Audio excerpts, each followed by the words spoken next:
जय हिंद दोस्तों। मैं जितेंद्र शर्मा बीएस एग्जाम गुरु चैनल में आपका स्वागत है।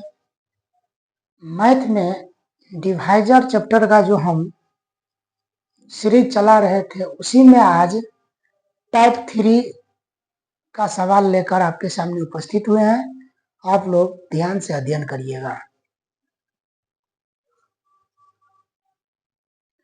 टाइप 3 का पहला सवाल आपके स्क्रीन पर है कि 2 के पावर में 10 गुने 6 के पावर में 7 गुने 3 के पावर में 8 गुने 5 के पावर में 17 के अभाज्य गुणनखंड एवं अभाज्य भाजकों की संख्या ज्ञात करने के लिए कह रहा है। इस तरह के सवाल को कैसे जवाब देना है। एक्चुअली मैं तो थ्योरी पढ़ा दिया हूं, लेकिन आप लोग थ्योरी नहीं देखे हैं तो उस वीडियो को पहले देख लीजिएगा, तब और आसानी से समझ में आएगा। ऐसे तो आप यहाँ भी समझ सकते हैं, ध्यान दीजिएगा। सबसे पहले हम सभी को बेस पर नजर दोहराएंगे। अगर बेस अभाज्य संख्या में है तब तो ठीक है, अगर अभाज्य संख्या में नहीं है तो सबसे पहले सभी बेस को हम अभाज्य संख्या में बदलेंगे। जैसे कि यहाँ पे है 2 के पावर में 10 है, ये सही है। ये अभाज्य संख्या नहीं है तो 2 गुने 3 लिखेंगे। ये दोनों के पावर में 7 होगा, गुने 3 के पावर में 8 गुने 5 के पावर में 17, इतना हो गया। एक लाइन और लिख लीजिए, आप तोड़ दीजिएगा, प्रैक्टिस बन जाएगा तो। लेकिन समझने के लिए हम स्टेप बाय स्टेप कर देते हैं। 2 के पावर में 10, ये जो 7 है इस 2 के लिए भी है और इस 3 के लिए भी है। 3 के पावर में 8 और 5 के पावर में 17। अब क्या है, ये दोनों देखिएगा, दोनों का बेस सेम है। आप पढ़े होंगे बेस समान रहने पर गुणा में पावर जुड़ जाता है, तो 10 7 17 हो गया। और ये भी बेस सेम है, इस बेस का भी क्या करिएगा, जोड़ दीजिएगा। 3 के पावर में 8 7 कितना हो गया, 15, और गुने 5 के पावर में कितना, 17। अब आपका सभी बेस जो है सो अभाज्य संख्या में बदल गया। अब हम इसको क्या करेंगे, अभाज्य गुणनखंड की संख्या और अभाज्य भाजकों की संख्या निकालेंगे। तो लिखिएगा, इसीलिए अभाज्य भाजकों की संख्या इजकल टू क्या करिएगा, तो सभी पावर को जोड़ दीजिए। पावर कितना है, 17 प्लस 15 प्लस 17, तो 17 17 34, 34 5 कितना हो जाएगा, 34 15, 34 प्लस 15 कर दीजिए, 5 4 9 3 1 4 49। यानी क्या हो गया, अभाज्य गुणनखंड की संख्या कितना हो गया, 49। अभाज्य भाजकों की संख्या पूछेगा, एंड अभाज्य भाजकों की संख्या इजकल टू, तो क्या करिएगा, नंबर ऑफ बेस बोले हैं हम, तो आप नंबर ऑफ बेस यानी बेस को गिन लीजिए, 1 2 3, यानी 3 प्रकार का अभाज्य संख्या है, तो यही 3 हो जाएगा आंसर। अभाज्य भाजकों की संख्या 3, अभाज्य भाजकों की संख्या 3, अभाज्य भाजकों की संख्या, अभाज्य गुणनखंड की संख्या, यहाँ मिस्टेक हो गया, अभाज्य गुणनखंड की संख्या होगा। यहाँ पे लिखना है अभाज्य गुणनखंड की संख्या, ठीक। अभाज्य गुणनखंड की संख्या ये रहा और अभाज्य भाजकों की संख्या मतलब 3 रहा। अभाज्य भाजकों की संख्या कहे तो नंबर ऑफ बेस, अभाज्य गुणनखंड की संख्या कहे तो सभी पावर को क्या करना है, जोड़ देना है।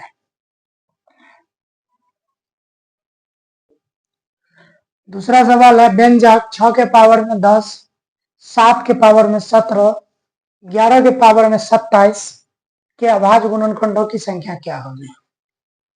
ध्यान दीजिएगा, सबसे पहले हम बार बार बता रहे हैं, सबसे पहले सबका बेस पर नजर दोहराइएगा। अगर बेस अभाज्य संख्या है तो बिल्कुल सही है, अगर नहीं है तो इसको अभाज्य संख्या में बदल लीजिए। जैसे यहाँ देखिए 6 अभाज्य संख्या में नहीं है तो इसको क्या करेंगे, 2 गुना 3 करेंगे, इसके पावर में 10 धर देंगे, गुना 7 के पावर में कितना है, 7 के पावर में 17 है, और गुना 11 के पावर में 27 है। अब ये 2 जो है 2 पर भी 10 रहेगा और 3 पर भी क्या हो जाएगा, 10, दोनों के लिए है। गुना 7 के पावर में क्या होगा, 17, और 11 के पावर में क्या है, 2 पर 7 27, ठीक ना। तो अब आपको यहाँ पे क्या पूछ रहा है, अभाज्य गुणनखंडों की संख्या, तो लिखिएगा इसीलिए अभाज्य गुणनखंडों के संख्या इजकल टू, ध्यान दीजिएगा, अभाज्य गुणनखंड संख्या के निकालने के लिए हम बार बार बता रहे हैं कि सभी पावर को आप जोड़ दीजिए, आंसर हो गया। क्या है यहाँ पे 10 + 10 + 17 और +27 जोड़ दीजिए। 0 0 7 7 14 के 4 हाथ में 1 2 1 3 1 4 1 5 1 हासिल 6। कितना हो गया अभाज्य भाजकों की अभाज्य गुणनखंडों की संख्या? तो 64। आपको इतना ही पूछा है, लेकिन यदि पूछ दे अभाज्य भाजकों की संख्या की नंबर ऑफ बेस 1 2 3 4 तो मार दीजिएगा 4। लेकिन अभाज्य भाजकों की संख्या नहीं पूछा था, केवल अभाज्य गुणनखंडों की संख्या पूछा है। तो अभाज्य गुणनखंडों की संख्या कितना हो गया? 64 आंसर। अगला सवाल है कितना 30,030 के अभाज्य गुणनखंडों की संख्या क्या होगी, ये निकालना है। तो सबसे पहले हम कुछ नहीं करेंगे, ध्यान केवल देना है उस पर और इसको अभाज्य गुणनखंड संख्या में तोड़ देना है, अभाज्य गुणनखंड में तोड़ना है। जैसे 30,030 को हम अभाज्य गुणनखंड में तोड़ेंगे, 2 से लगेगा 15 दूना 30 0 15 दूना 30। अब जो है 5 1 6 6 5 11 11 1 12 5 1 6 6 1 7 5 12 3 से भी लग जाएगा। 3 पंचे 15 कट गया 0 1 लगा 3 पंचे 15 तो कितना हो जाएगा 3 पंचे 15 3 पंचे 15 हो गया। तो 1 आया नहीं लगेगा 3 पंचे 15 इतना हो गया। अब जो 5 से दीजिएगा 5 1 5 कट गया 0 0 5 1 5 इतना आ गया। कितना आया 1 0 0 1 1 0 0 1। अब 11 से दीजिएगा 11 से दीजिएगा तो कितना बार में हो जाएगा 143 बार में। अब फिर इसमें कितना से दीजिएगा फिर 11 से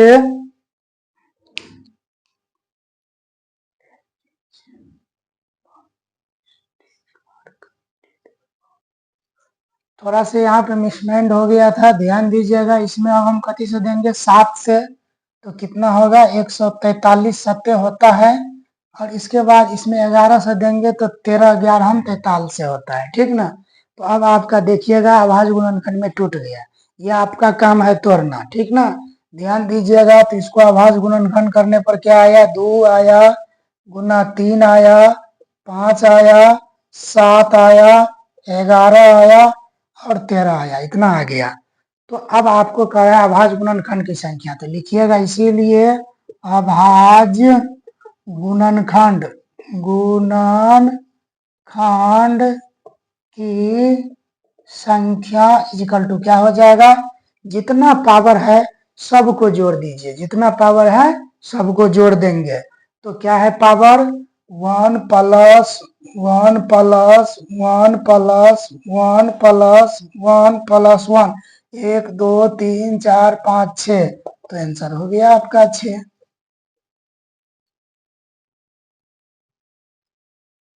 चौथा सवाल है 4 के पावर में 11 14 के पावर में 5 और क्या है 11 के पावर में 2 में अभाज्य गुणनखंडों की संख्या क्या होगी।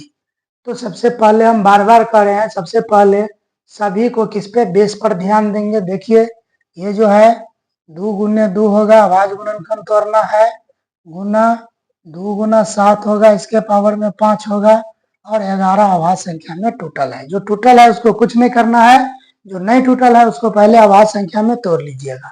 तो अभाज्य संख्या में तोड़ने के बाद ये क्या हो जाएगा, ध्यान दीजिएगा। ये जो है 2 के पावर में 11 होगा और इस 2 के पावर में भी 11 होगा। 2 के पावर के लिए भी 5 है और 7 के पावर के लिए भी 5 है, 11 के पावर में 2 है। ठीक, अब देखिएगा 2 लिखेंगे और जितना 2 है आधार समान है, गुना में है, सबका पावर जोड़ दीजिए। 11 दूना 22 और 5 कितना होता है 27। तो आपका हो गया 2 के पावर में 27, 7 के पावर में 5 और 11 के पावर में 2। यहीं से आपका काम हो गया। अब लिख रहा है अभाज्य गुणनखंडों की संख्या, तो लिखिएगा इसीलिए अभाज्य गुणनखंडों की संख्या इक्वल टू क्या हो जाएगा, तो 27 + 5 और +2। 27 और 5 32, 32 और 2 कितना हो गया 34 आंसर। अभाज्य गुणनखंडों की संख्या कितना हो गया 34। इस तरह से आपको अभाज्य गुणनखंड की संख्या निकालना है, ठीक ना।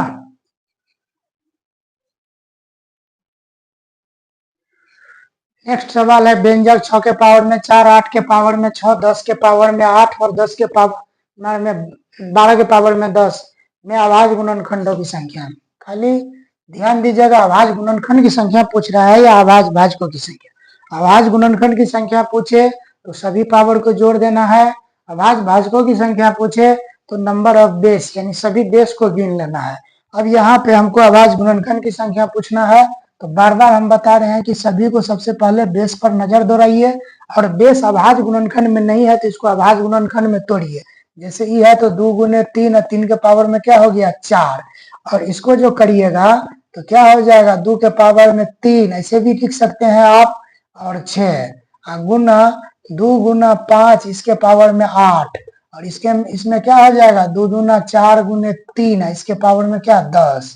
चलिए अब ध्यान दीजिए 2 के पावर में 4, 3 के पावर में भी 4, गुना 2 के पावर में 6 तरीक 18, गुना 2 के पावर में 8, गुना 5 के पावर में 8, 2 के पावर में कितना हो जाएगा 10 दूना 20, गुना 3 के पावर में क्या 10।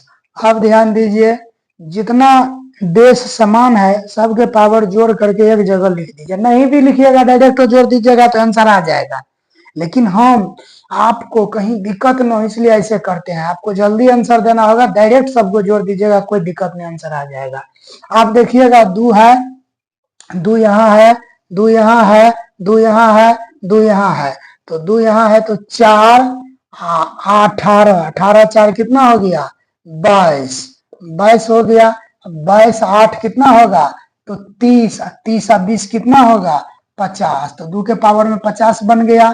गुना 3 लीजिए, 3 यहाँ है 3 यहाँ है और कहीं 3 नहीं है तो 3 है तो 10 और 4 तो 10 4 14, 3 के पावर में कितना बन गया 14। अब ध्यान दीजिए 5 है और 5 सिंगल है, इसके पावर में कितना है 8, तो इसको ऐसे ही लिख देंगे। ठीक, अब बोल रहा है कि अब यहीं से सवाल का आंसर दे दीजिए, लिखिएगा अभाज्य गुणनखंड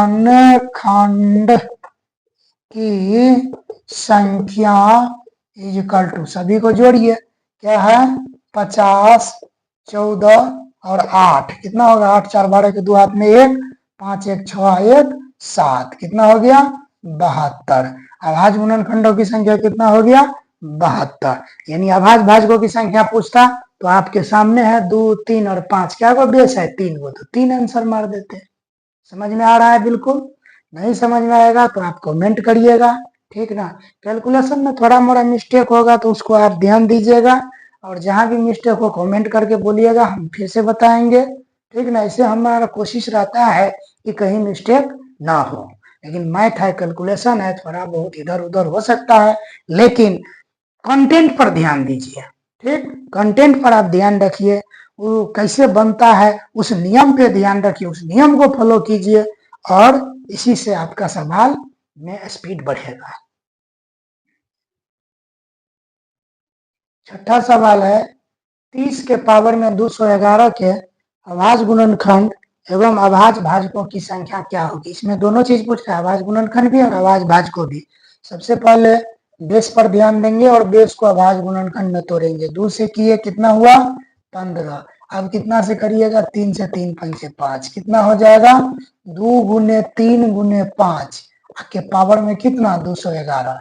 ठीक, अब इसको देखिए ये ये जो 211 है सबके लिए है तो इसमें भी 211 रखिए, गुना 3 में भी 211 रखिए और गुना 5 में भी क्या रखिए 211 रखिए। बस बन गया सवाल, लिखिएगा इसीलिए अभाज्य गुणनखंड की संख्या इक्वल टू क्या हो जाएगा, सभी को जोड़ दीजिए, सब एक रंग है तो जितना है उसी से गुणा कर दीजिए 3 बार, 1 तिया 3 1 तिया 3 2 तिया 6 कितना हो गया 633। अभाज्य गुणनखंडों की संख्या कितना हो गया 633। एगो आंसर आ गया। अभाज्य भाजकों की संख्या पूछ रहा है, अभाज्य भाजकों की संख्या इक्वल टू, तो नंबर ऑफ बेस 1 2 3 कितना हो गया 3 आंसर। ठीक, बिल्कुल समझ में आ रहा होगा आपको। तो आज टाइप 3 खत्म हो गया।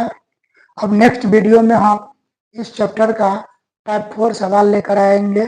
आप हमसे जुड़े रहिए और मैथ का टोटल सवाल का आनंद उठाइए। जय हिंद, जय भारत।